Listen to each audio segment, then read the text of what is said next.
सर्वप्रथम सर्व स्वामी भक्तांचे खूप खूप मनापासून स्वागत आहे। स्वामी भक्तांनो, आज आपण जो अनुभव बघणार आहोत तो खूप म्हणजे खूप सुंदर आहे। प्रत्येक स्वामी भक्ताच्या मनामधील जे काही प्रश्न असतात ते सर्व प्रश्नांची उत्तर या अनुभवातून तुम्हाला मिळणार आहे। ताईंसोबत जे घडलं ते ऐकून प्रत्येक स्वामी भक्ताच्या अंगावरती शहारे उभे राहणार आहे। त्यामुळे हा अनुभव अगदी शेवटपर्यंत प्रत्येक स्वामी भक्तांनी बघावा। चला तर मग ताईंच्या शब्दात या सुंदर अशा अनुभवाला सुरुवात करूया। तत्पूर्वी तुम्ही जर चॅनलवरती नवीन असाल तर सबस्क्राईब करायला विसरू नका, कारण असेच रोज स्वामींचे नवीन नवीन अनुभव या चॅनलवरती येत असतात। ताई म्हणतात, सर्वप्रथम सर्वांना श्री स्वामी समर्थ। अनंत कोटी ब्रह्मांड नायक राजाधिराज योगीराज परब्रह्म भगवान श्री स्वामी समर्थ महाराज यांच्या चरणी त्रिवार वंदन। स्वामी भक्तांनो, मी आज माझ्या आयुष्यातील स्वामींनी मला दिलेले छोटे मोठे सर्व अनुभव इथे शेअर करत आहे। स्वामींवरती जर दृढ विश्वास, श्रद्धा, भाव असेल तर अशक्य ती गोष्ट शक्य होण्यासाठी वेळ लागत नाही। स्वामी भक्तांनो, मी जळगाव जिल्ह्यातील रहिवासी आहे। माझे नाव सौ संगीता चौधरी असे आहे। आज मी तुम्हाला जे काही सांगणार आहे त्यातील एक एक शब्द हा खरा आहे। स्वामी भक्तांनो, मी गेल्या 15 वर्षापासून स्वामींच्या सेवेमध्ये आहे। सर्वप्रथम मी स्वामींच्या सेवेमध्ये कशी आली आणि मी कशी स्वामींची सेवा करू लागली हे सांगते। मी स्वामींच्या सेवेत आले ती फक्त माझ्या मैत्रिणीमुळे। मी जिथे जॉबला होती तिथे माझी एक मैत्रीण होती, ती स्वामींची खूप निस्सीम भक्त होती। ती स्वामींचं खूप करायची। तिने ऑफिसमध्ये स्वामींची खूप छान मूर्ती आणलेली होती आणि ती रोज आल्यानंतर स्वामींना मुद्रा वगैरे करायची, पाया पडायची, अगरबत्ती लावायची आणि तारक मंत्र बोलून मगच कामाला सुरुवात करत असायची।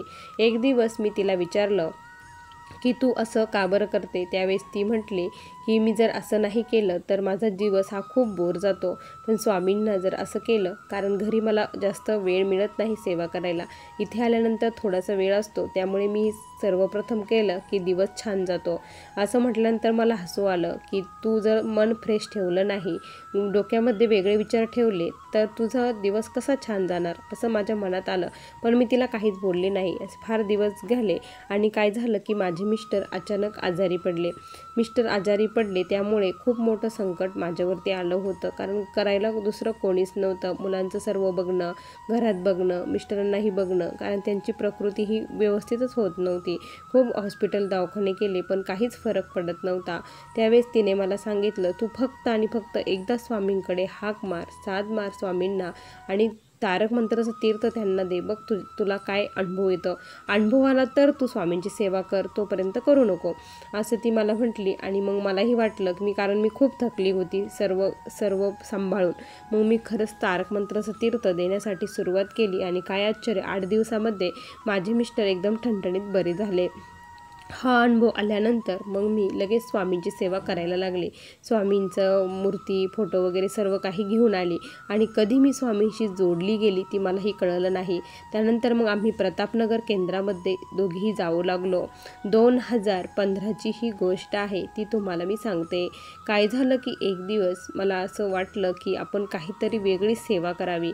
मनात काय माहीत कुठून आलं, पण स्वामी महाराज करून घेतात।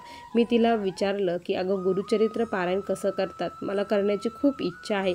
तर तिने सांगितलं की गुरुचरित्र पारायणाचे काही नियम असतात, ते सर्व नियम पाळून तू पारायण करू शकते। 7 दिवस ब्रह्मचर्याचं पालन करायचं, त्यानंतर कुणाचं खायचं प्यायचं नाही। घरी एक दिवस म्हणजे जर तू सकाळी वाचायला बसली तर सकाळीच वाचन करत जा, किंवा दुपारी 12:30च्या नंतर तू वाचू शकते। फक्त 12 ते 12:30 वाचन करायचं नाही, 4च्या नंतर वाचायचं नाही। आता मला ऑफिस असल्यामुळे मी सकाळीच पहाटेच मला उत्तम वेळ होती, त्यामुळे मग मी ब्रह्ममुहूर्तावर 3 वाजता उठायची आणि वाचन करायला सुरुवात करायची। पहिल्या दिवशी आता ही सुरुवातीला असल्यामुळे पहिल्यांदाच असल्यामुळे मला फार वेळ वाचायला लागत होता, त्यामुळे पहिल्या दिवशी मी सुट्टी घेतली होती। पूजा वगैरे मांडली, देवपूजा केली, पूजा मांडली आणि संकल्प केला। मला माझी जी इच्छा होती ती पूर्ण करायची होती, त्यासाठी मला हे पारायण करायचं होतं। माझी इच्छा होती की मला मुलगा होता अगोदर आणि आता मला ह्यावेळेस मुलगी पाहिजे होती आणि मला प्रेग्नेन्सीही राहिलेली होती. मुलगी होण्यासाठी मला हे पारायण करायचं होतं. स्वामींपुढे संकल्प केला, माझ्या घरी लक्ष्मी येऊ द्या, मला बाकी काहीच नको म्हटलं. तुम्ही तुमच्या कृपा आशीर्वादाने खूप सुखी समाधानी आहे, तुमची कृपा अशीच राहू द्या, फक्त मला मुलगी द्या, बाकी काहीच नको, असा संकल्प केला आणि पारायणाला सुरुवात केली. आणि मी एक म्हणजे खूप मनापासून ते पारायण करत होते. भलेही उशीर लागो, पण मी काय करायची, एक अध्याय वाचला की त्याच्या म्हणजे वाचण्याच्या अगोदरच ते मराठीत काय आहे ते वाचून घ्यायची, त्यानंतर वाचायची. मला तो अध्याय खूप कळायचा. माझं एकही मिनिट चित्त दुसरीकडे गेलं नाही. मी खूप मनोभावे करत होती. आणि या 7 दिवसामध्ये दत्त महाराज आपल्या घरी येतात असं सांगितलं होतं. ती मला म्हणायची की तुला दत्त महाराज भेट देतील. स्वामी महाराज कुठल्या रूपात भेट देतील हे कळायचं नाही. आणि मला एक सवय होती की माझ्या पर्समध्ये मी कायम बिस्किट वगैरे ठेवत असायची, कारण जेव्हा मी ऑफिसमधून घरी यायची त्यावेळेस मला भूक लागायची, तर खाण्यासाठी माझ्या पर्समध्ये काही ना काही असायचंच. आणि त्या दिवशी काय झालं की मी वाचन वगैरे करून निघाली. वाचन वगैरे झालं आणि ऑफिसला थोडंसं जाण्यासाठी मला लेट झालं होतं. आणि मी जात असतानाच मला एक आजी भेटल्या. खूप 80 ते 90 वर्षाच्या आजी होत्या. या आजींना म्हणजे पटपट चालता देखील येत नव्हता, इतक्या त्या अशा थकलेल्या होत्या. त्यांनी मला म्हटले की मला पैसे दे, पण माझ्याकडे सुट्टे पैसे वगैरे काहीच नव्हते, म्हणजे माझ्याकडे पैसेच नव्हते. तर मी म्हटलं आजी माझ्याकडे पैसे नाही. तर म्हणे मला फार भूक लागलेली आहे, मला काहीतरी खाण्यासाठी दे. तर मग मी पर्समध्ये हात घातला तर मला बिस्किटचा पुडा मिळाला. मी आजीच्या हातामध्ये दिला. आजी माझ्याकडे हाच आहे, आज मला फार उशीर झाला आहे. तर त्या मला काय बोलल्या की धावपळ करू नको, काही होणार नाही, टेन्शन घेऊ नको, तुझ्या सर्व इच्छा पूर्ण होतील आणि तू खूप सुखी राहशील, देव तुझं भलं करो, असं त्यांनी मला आशीर्वाद दिला. आणि नकळतपणे मला का माहिती असं आतून फील झालं की म्हणजे हे कोणीतरी सत्पुरुष म्हणजे कोणीतरी होतं असं मला वाटलं. पण गडबडीत असल्यामुळे लेट झाल्यामुळे मी घाईघाईने तिथून निघून गेली.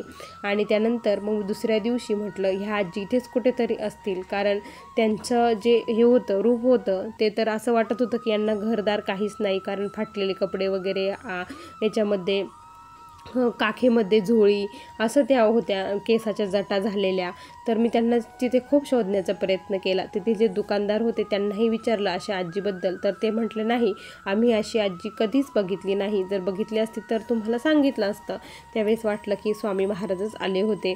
मग असा एक विश्वास तयार झाला की नाही, आता आपली इच्छा पूर्णच होणार, आपल्याला आता मुलगीच होणार, कारण त्या आजींनी सांगितलं म्हणजे स्वामींनी सांगितलं असं मला वाटलं. आणि मग मी खूप मनापासून सेवा करू लागले. इतकी अंतःकरणापासून जी काही सेवा करायची ती खूप म्हणजे खूप मनापासून करू लागली होती. त्याच दरम्यान काय झालं की गुरुचरित्राचा माझा 6वा दिवस असेल, त्या दिवशी काय झालं की मला घाई गडबडीमध्ये मी पटपट कामं आवरली, कारण वाचनही झालं आणि स्वयंपाक वगैरे केला, पटपट कामं आवरली आणि मग मी जाण्यासाठी निघाली. मिस्टर सकाळीच गेले होते, मुलगा शाळेत गेला होता. मग मी पटपट कामं आवरली आणि गेली. तर काय झालं की म्हणजे जे भाजी केलेली होती ती भाजी करते वेळेस माझ्याकडनं म्हणजे गॅस हवेने विझला होता आणि कमी गॅस होता, त्यामुळे तो गॅस चालूच राहिला हे माझ्या लक्षात आलंच नाही.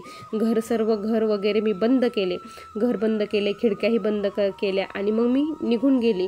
तर मला कळालंच नाही की माझ्याकडनं गॅस चालू राहिला. त्या दिवशी दिवसभर गॅस चालू राहिला होता. माझा मुलगा संध्याकाळी 5 वाजता येतो, माझे मिस्टरही 5-5:30ला येतात आणि मी 6 वाजता घरी येते. आता एवढा मोठा चमत्कार. आणि विशेष म्हणजे काय सांगू तुम्हाला स्वामी भक्तांनो, मी देवापुढे म्हणजे देवापुढचा दिवा वेगळा आणि गुरुचरित्र पारायणाच्या तिथे दिवा वेगळा, असे 2 दिवे लावलेले होते आणि गॅस तर चालूच होता. आमची बिल्डिंग आम्ही 3ऱ्या मजल्यावरती राहतो. आणि त्या दिवशी काय माहीत मला असं करमतच नव्हतं, खूप असं वेगळंच काहीतरी फील होत होतं, वेगळंच वाटायचं की काहीतरी घडणार आहे, काहीतरी. त्या दिवशी खूप उदासी वाटत होती. मी माझ्या मैत्रिणीला म्हटली की अगं आज माझं वाचन वगैरे सर्व झालं, रोज खूप फ्रेश वाटायचं, पण आज मला नाही का करमतच नाही आहे, खूप उदासी भरली आहे, काहीतरी घडणार आहे असं वाटत आहे. ती म्हटली अगं काही नाही, तू सर्व स्वामींवरती सोडून दे, स्वामींचं नामस्मरण कर आणि तारक मंत्र एकदा म्हण, तुझं मन शांत होईल. मग मी खूप मनापासून स्वामींकडे त्या मूर्तीकडे बघितलं आणि तारक मंत्र म्हटली, स्वामींचा तारक मंत्र म्हटली. तेव्हाच मनाला थोडंसं धीर वाटला. स्वामी जे काही संकट काही दुःख असेल ते तुम्हीच बघून घ्या, असं मी स्वामींना म्हटली. त्यानंतर माझा मुलगा रोज 5 वाजता घरी येतो आणि त्या दिवशी म्हणजे ऑफिसमध्ये थोडंसं काम कमी होतं. त्यावेळेस मी मैत्रिणी सुमित्रेनं म्हटलं की मी लवकर घरी जाते म्हटलं, कारण मिस्टरांना यायला उशीर होणार होता. तर ती म्हटली ठीक आहे तू जा, मी येतो सांभाळून घेते. मग मी त्या दिवशी 4:30लाच निघली आणि माझा मुलगा आणि मी सोबतच घरी गेलो. ज्यावेळेस मी घरात गेले त्यावेळेस प्रचंड गॅसचा वास येत होता. मी खूप घाबरली आणि मग मी लाईट देखील चालू करायला भीत होती. लाईटही चालू केले नाही. काय करायचं, गॅसचा प्रचंड वास येत आहे आणि मग मी गॅसकडे गेली तर गॅसचं बटन चालू होतं. आणि तुम्हाला सांगते स्वामी भक्तांनो, मी जी पोथी मांडलेली होती, जे मी हे केलेलं होतं, पूजा मांडलेली होती, त्याच्याकडं बघून मला असं लटलट काप होऊ लागला. कारण मी जो कलश मांडलेला होता त्याच्यावरती फूल ठेवलेलं होतं आणि त्याच्या खाली दिवा होता आणि ते फूल त्या दिव्यावरती पडलं आणि तो दिवा विझून गेला. देवापुढचाही दिवा विझलेला होता आणि हे झालं. आणि मग मी पटपट सर्व दरवाजे उघडून दिले, खिडक्या उघडून दिल्या, गॅस बंद केला आणि मी खूप रडू लागली, खूप म्हणजे खूप रडू लागली. माझा मुलगा रोज आल्यानंतर स्वतः गॅस पेटवून दूध गरम करून पित असतो. माझा मुलगा 10-12 वर्षाचा आहे. आणि त्या दिवशी स्वामींनी बुद्धी दिली ना, असं किती विशेष आहे. म्हणजे ज्या घरात स्वामींचं गुरुचरित्र पारायण होतं, स्वामी ज्याचं अधिष्ठान असतं, तिथं स्वामी काही अनर्थ घडू देत नाही. कारण तिथे स्वामींचं त्या दिवशी जर दिवा विझला नसता तर खूप मोठा स्फोट झाला असता. आमच्या घरासोबत सर्व जळून आमच्या जे आजूबाजूचे बिल्डिंग आहेत त्यांना देखील हे झालं असतं. कारण दिवसभर गॅस चालू होता, सकाळपासून संध्याकाळपर्यंत. तुम्ही विचार करा की किती गॅस हा पसरलेला असेल. जर हा दिवा चालू असता तर काय झालं असतं. त्या दिवशी मी स्वामींपुढे खूप म्हणजे खूप रडली आणि स्वामींना म्हटलं की तुम्ही मला हे केलं म्हटलं. आणि विशेष म्हणजे स्वामींनी मला या संकटाचे संकेत अगोदरच दिलेले होते की हे संकट येणार आहे म्हणून. कारण ज्या दिवशी मी त्या स्वामींना अंघोळ घातली त्या दिवशी स्वामींचं मूर्तीवरती असं वेगळे चट्टे निर्माण झालेले होते. एक भाजलेलं कसं होतं तसं होतं. पण मला वाटलं की एखाद्या वेळेस म्हणजे दिव्यांनी वगैरे काहीतरी झालं असेल, हे काय झालं, मी एवढं लक्ष दिलं नाही. पण दुसऱ्या दिवशी मी स्वामींना अंघोळ घालत होती त्या दिवशी कळालं की आमच्यावरती आलेलं संकट हे स्वामींनी त्यांच्यावरती घेतलं आणि खूप रडू येऊ लागलं. आणि मी स्वामींची मूर्ती पकडून खूप त्या दिवशी रडली. आणि स्वामी भक्तांनो, ज्यासाठी मी हे पारायण केलं होतं ते त्या पारायणाने मला खरंच मुलगी झाली. माझी मुलगी ही खूप सुंदर आहे.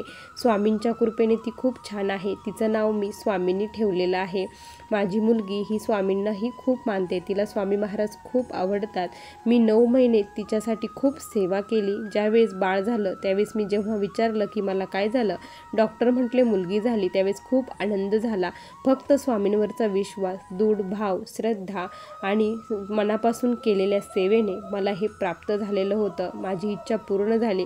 कारण मला प्रत्येक महिन्याला स्वामी काही ना काही संकेत देत होते की माझी इच्छा पूर्ण होणार आहे.